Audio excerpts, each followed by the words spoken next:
o seguinte, a Fiocruz fez um alerta sobre o aumento de internações em casos de gripe. 14 das 27 capitais, segundo a Fiocruz, apresentam um nível de atividade que eles consideram de alerta, de risco ou de alto risco, com tendência de crescimento a longo prazo. Uma dessas capitais é São Luís, no Maranhão, aqui pertinho de nós. E nós temos uma movimentação intensa, né? Por exemplo, Timon é uma cidade irmã aqui de Teresina. E além de São Luís, a gente tem Belém, Belo Horizonte, Natal, Rio de Janeiro, Salvador, são 14. Não tem Teresina ainda, mas é claro que a gente quer repercutir aqui com a Emanuele Dias, que é coordenadora de vacina da Fundação Municipal de Saúde. Emanuele, qual é a nossa situação aqui em Teresina em relação a internações por gripes, né? Gripes que acabam agravando mais o estado de saúde dos pacientes. Bom dia. Bom dia. Então, em relação ao número de casos, Cíntia, aqui no município de Teresina, a gente teve um pouco mais de 200 casos notificados, entre alguns casos que buscaram as unidades sentinelas e casos de internações.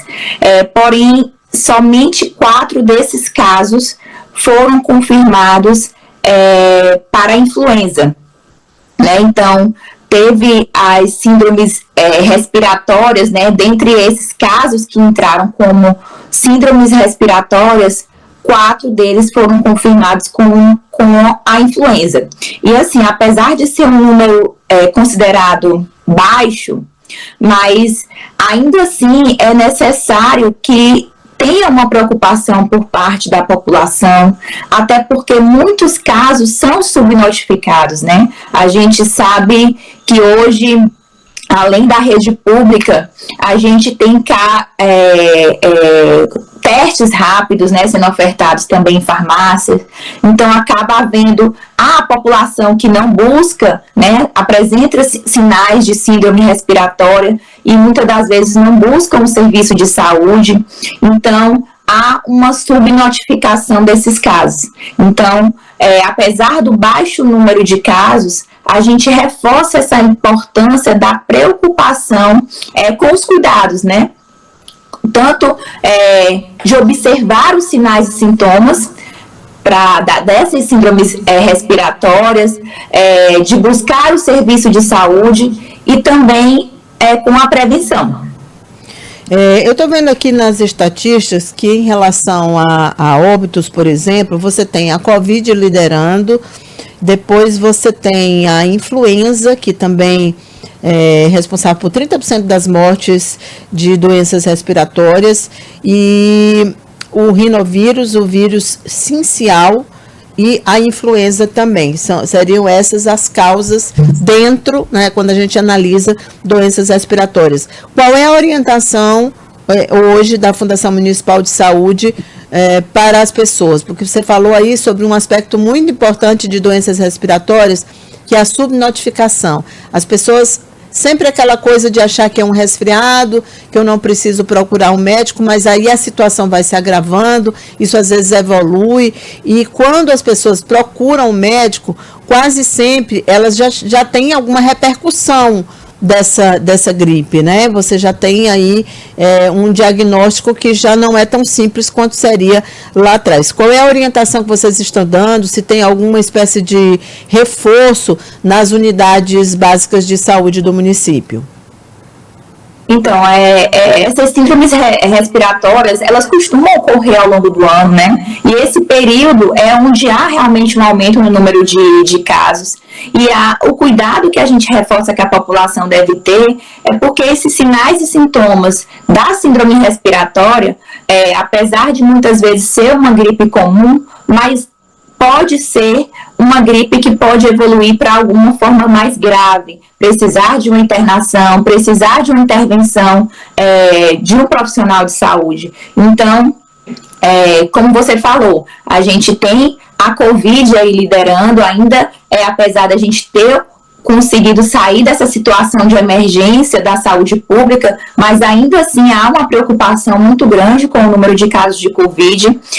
A influenza, apesar de aqui no município a gente não ter registrado esse ano nenhum caso de óbito, mas também há uma preocupação para que a gente realmente mantenha a prevenção, os cuidados, para que a gente não registre casos graves, casos de óbito devido à influenza, e agora também o vírus essencial respiratório, que também pode levar a casos graves e levar a óbito.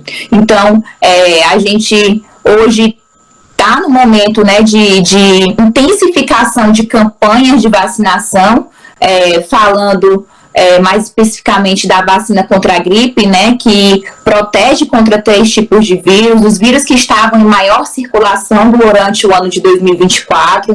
Então, essa vacina ela passa por atualizações anualmente para que possa estar protegendo realmente a população contra esses vírus, além dos cuidados que a gente teve que ter durante a pandemia, e hoje a gente observa que as pessoas foram relaxando em relação a esses cuidados.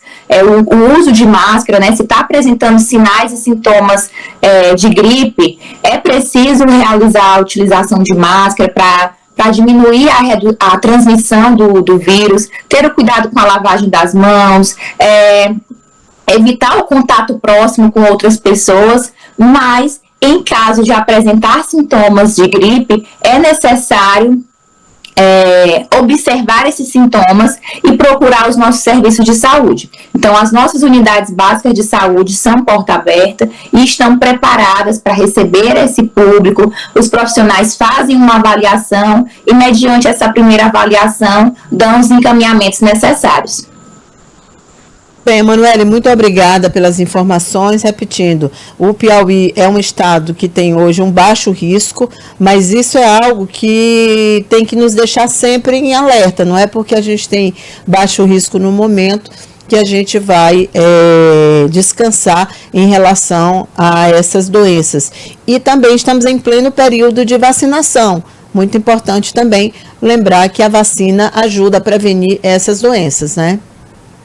Exatamente, é exatamente isso. A gente precisa realmente aproveitar esse momento, não deixar que haja um aumento no número de casos, para que, então, passem a ter os cuidados, né? A vacina, ela já está disponível, a gente teve a primeira etapa da campanha, onde o público-alvo eram os idosos, as gestantes e as crianças de 6 meses a menores de 6 anos, e ontem a gente fez uma ampliação nesses grupos contemplados para a vacinação contra a gripe. Então, entraram diversos grupos que, a partir de ontem, né, hoje já podem estar se vacinando, que aí entra puérperas, né, que são as mulheres até 45 dias pós-parto, entra as pessoas com doenças crônicas não transmissíveis, entra nesse grupo as pessoas com deficiência permanente, caminhoneiros, professores, trabalhadores da saúde, motoristas de transporte coletivo,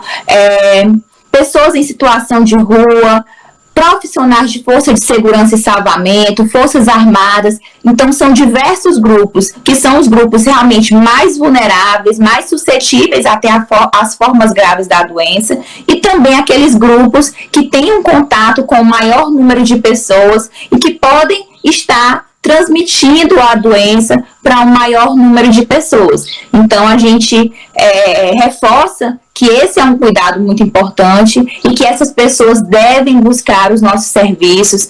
Hoje a gente fala muito que com a vacinação a gente consegue não só ter uma proteção individual, mas também trazer uma proteção coletiva. Então, quanto mais pessoas a gente tiver vacinados dentro do nosso território, mais o cuidado que a gente vai ter é maior, a gente vai conseguir reduzir o número de casos por essas síndromes respiratórias e vamos elevar a nossa cobertura. Essa é a nossa intenção com essa intensificação que a gente vem realizando.